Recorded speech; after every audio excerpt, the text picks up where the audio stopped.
Thanks for joining me today. I'm Aaron Rutten, and it is my mission to help artists like you enjoy digital art and learn some new skills along the way. That's why today I'll be sharing the truth about drawing tablet reviews.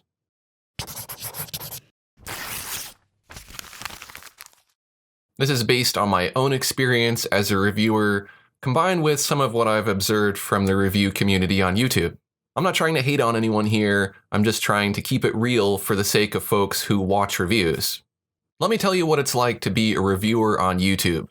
Once you have established yourself as a reviewer on YouTube, companies will begin to contact you out of the blue and ask you if you would like to create a review in exchange for a free product. Sometimes the review is unconditional, and other times the company will request that you do things a certain way, but we'll come back to that. So once you've got your free product, you make your review, and because you're happy about getting something for free, and you appreciate the generosity of that company, you might feel inclined to say something nice about that product and create a positive review. Or you might not. If the company likes your review, then naturally they'll be more likely to want to keep sending you more free products to review. And then all of a sudden, lots of companies are sending you free products, and your channel is just blowing up, and you start to feel the pressure of needing to get more content. So then you start reaching out to companies to try to get more free products so that you can make more reviews. At this point, it would be sabotage to tarnish your relationship with any of these companies because you no longer have content for your review channel. So you might feel inclined to always say more good things than bad things about a product and sugarcoat any criticism to ensure that your videos don't come off like they're being overly negative. Or you might not. So that's how I see the product review ecosystem on YouTube as of 2019. But it would be unfair to say that that is the process for all reviewers, so let's explore some other potential scenarios. In another scenario, the company offers to send you a free product, but they request that you also send them the review first before you publish it. And maybe this time you weren't 100% satisfied with the product and mentioned some flaws, or you were critical of that product. The company reviews your video, and then they send you some suggestions for tweaking the content so that the review doesn't appear to be too negative. And maybe you agree to just tweak that content just a little bit so it appears less negative so that you don't fall out of favor with that company. In my second scenario, a company offers to send you a free product in exchange for a review, but this time they request that you guarantee to give it a 5-star review. And maybe you're just cool with that because you're getting a free product, so what the heck, I'm just going to give it a 5-star review, not a big deal, I got my free tablet, whatever. Doesn't matter how I really feel about the product. And in a third scenario, a company offers to send you a free product in exchange for your review, but it turns out that you don't really like the product, so you create a review that's critical of the product, or at the very least, you point out its flaws. Now, if you were one of these companies trying to get free advertising, who would you be sending the most stuff to? Probably the reviewers who give the most positive reviews and are the most willing to alter their content to please the manufacturer. And you'd probably shy away from the reviewers who weren't afraid to say something critical about that product or list its cons. Now ask yourself honestly, if you were a reviewer, which scenario would you choose if your goal was to have a sustainable review channel? Here's what happened to me. Starting out, I will admit that I was happy to get some free stuff, and I was excited that my channel was growing because I was getting a lot of views from review content. But eventually, after having tried so many different products, I began to notice that some of the stuff I was getting was good, and some of it was, not good. And once I had established that level of quality that I was personally comfortable with, it didn't feel right to offer my viewers stuff that I personally didn't even want to use. If there was something better out there, I felt like it was my duty to let people know how one product was different from another. I look at it this way. If you were my friend or my family member and you came in here and stood next to me and said, Aaron, what's the best drawing tablet out there and which drawing tablet should I stay away from? I'm not going to just try to sell you something because I made a review for a company and just say, oh yeah, they're all good. It doesn't matter which one you get. They're all the same. No, I'd tell you honestly, buy this one, don't buy this one. And that's what I'm trying to do for you, the viewer. I'm trying to treat you exactly like I'd treat somebody who's here with me, my friend or my family member. I'm not going to tell you all tablets are good. I'm going to tell you these are good and these are bad. That's an opinion and that's helpful. When I went back and I watched some of my older reviews, I felt like I had made a mistake because I'd promoted some stuff that I now feel is not really the best quality. And I went easy on some flaws that I really should have put more emphasis on. From that point on, I decided that if I were going to do reviews, I would do my best to only recommend stuff that I felt was the best option, and I would let people know why something was good or not as good, even if it was just my opinion. For that reason, I didn't even want to bother making reviews of Wacom imitations because I knew what would happen. I'd have negative things to say, the company wouldn't like that, they'd stop sending me stuff, so why bother? But my viewers are tenacious, and they kept asking me to review Wacom alternatives, and I kept seeing comments about how much the quality is improved for the Wacom alternatives, and how now they're just as good as a Wacom device. And so after some time, I began to feel compelled to give them another shot, just to be fair. As I began to re-engage with these Wacom imitation companies, I began to become aware of some things that felt just a little bit suspicious. And I want to share some of those experiences I had because I think it might help you understand what's really going on behind the scenes in regards to reviews on YouTube. The first red flag for me was that these particular companies asked me to send my review to them first before I publish it. Why? Evidently so they can attempt to influence my review.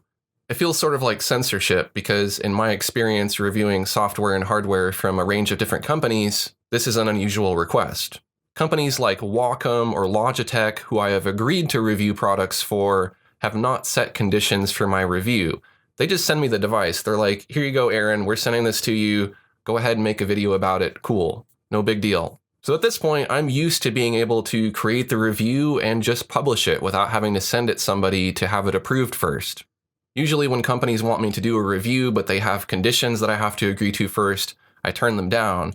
However, I did recently make an exception for a couple of Wacom imitation companies because I wanted to give them a chance since I hadn't tried their products firsthand. Of course, they both asked that I send them my review first to get it approved and then I could publish it. Once I sent my video to them for approval, they offered me suggestions in an attempt to influence the conclusions of my review. For example, in my reviews, I try to be as objective as possible and list the pros and cons. Where cons were concerned, I was encouraged to make excuses on behalf of the manufacturer. Like, for example, if you don't like the stand, they'll explain the reason for making the stand cheaper as if they expect that you'll use that as an excuse in your review rather than state your own opinion about how you felt.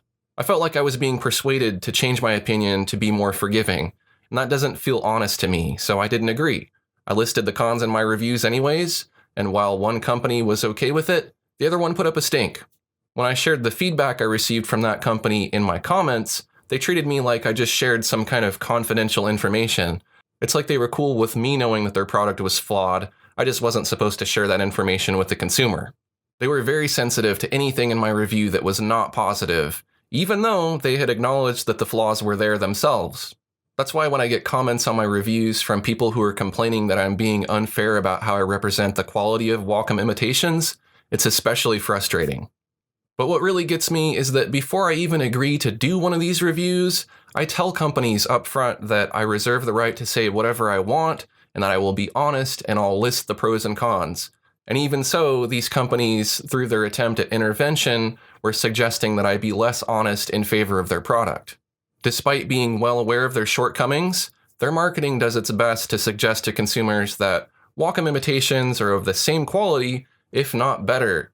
And boy, does it work. For example, they sometimes use misleading information like supports 4K, which is meant to make uninformed consumers think that that's exactly the same as a tablet actually displaying at 4K. Wacom's pen has 8,000 pressure levels, ours does too, but we won't mention that the pressure response is not the same or that our lines are just a little bit wavy or jittery. So I can't really blame people for feeling like I'm being unfair when there's so much misinformation out there about these imitation products. But attempts at censorship aren't my only complaint. One company I dealt with found it acceptable to send me a pre-production product, and then basically had me troubleshoot the problems with it before I could even finish the review. I told this company that I'm here to review finished products, and if you want a beta tester, you need to at least be upfront about that.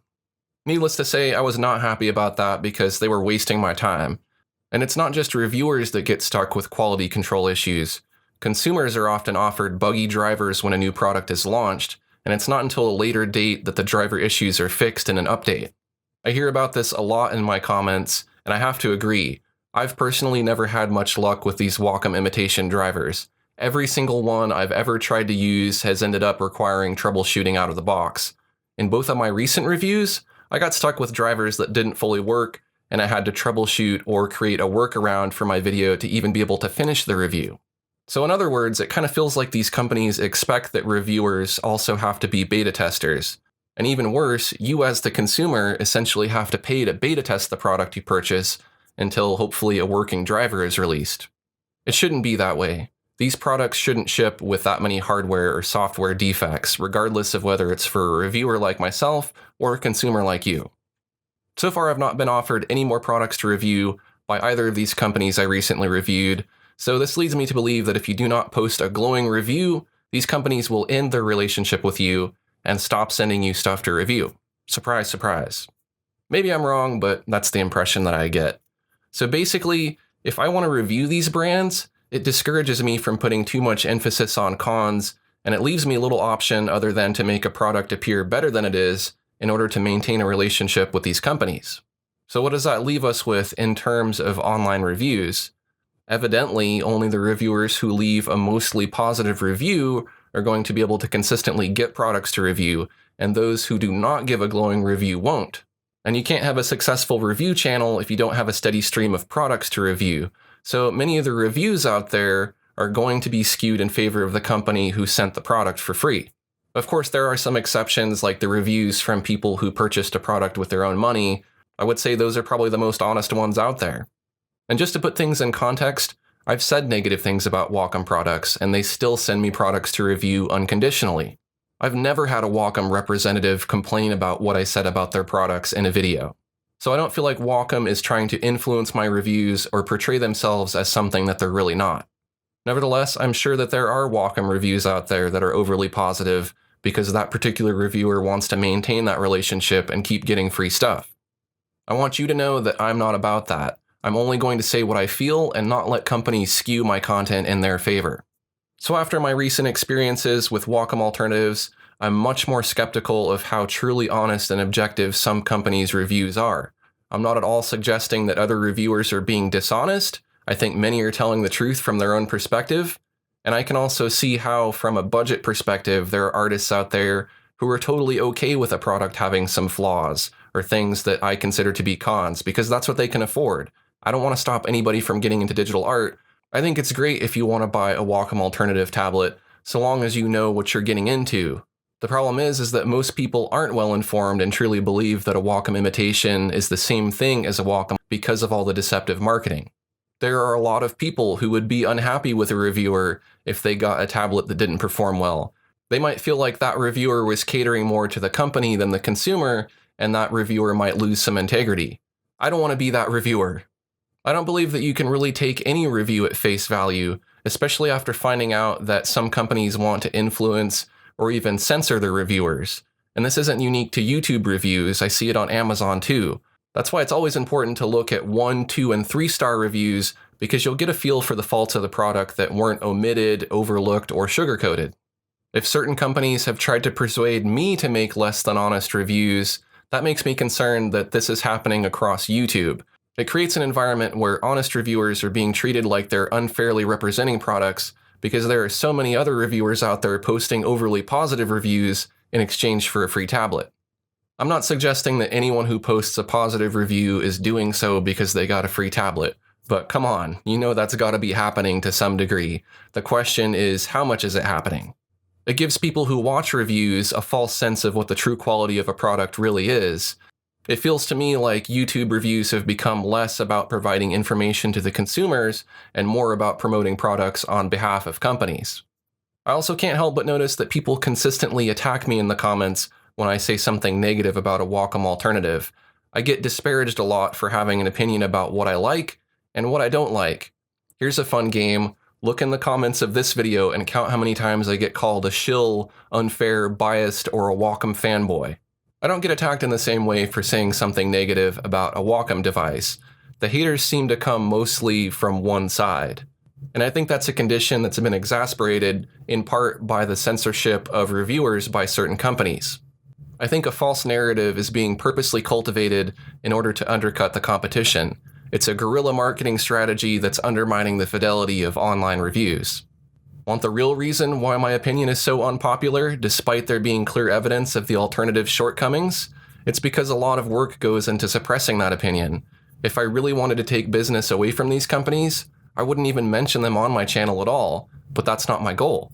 My goal is to be fair to you, the consumer, by raising awareness and dispelling misinformation about lesser quality products, even if it is just my own opinion.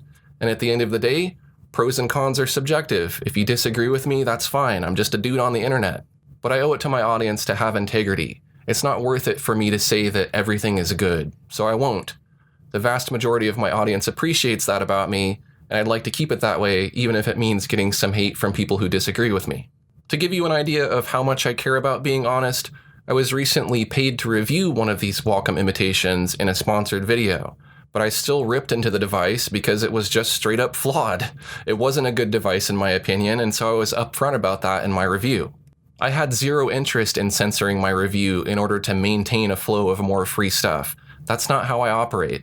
To put things in context, months before that review, I reviewed the Wacom Cintiq Pro 24 and 32, and my conclusion was that the fan noise ruined the experience for me, and I actually said that I preferred the Cintiq 27 QHD. I guess you could say that wasn't necessarily a 100% positive review, but months later, Wacom sent me the Cintiq and the Pro Pen Slim. So what does that mean for the future of reviews on my channel? Well, I can't really see a path forward with the Wacom alternatives if they won't allow me to make an unconditional, honest review. You might say, buy the tablets with your own money, but that's just not practical. I don't make the cost of a tablet in ad revenue up front. Well, then you might say, sell the tablet after the review, and I could do that, but I'd still end up losing money. And despite offering a Patreon tier for people to support reviews, many people who watch my reviews aren't willing to even chip in $3 to make it sustainable for me to purchase products to review. If they were, then I wouldn't be forced into playing the review game as it's being played on YouTube right now. So there you go. I just let the cat out of the bag. Don't take reviews at face value, seek out negative reviews, and don't weigh your decision to purchase a product based solely on a few positive reviews. If you feel just a bit more enlightened, take a quick second to subscribe and check out some of my drawing tablet reviews. Thanks for watching, and I'll see you next time.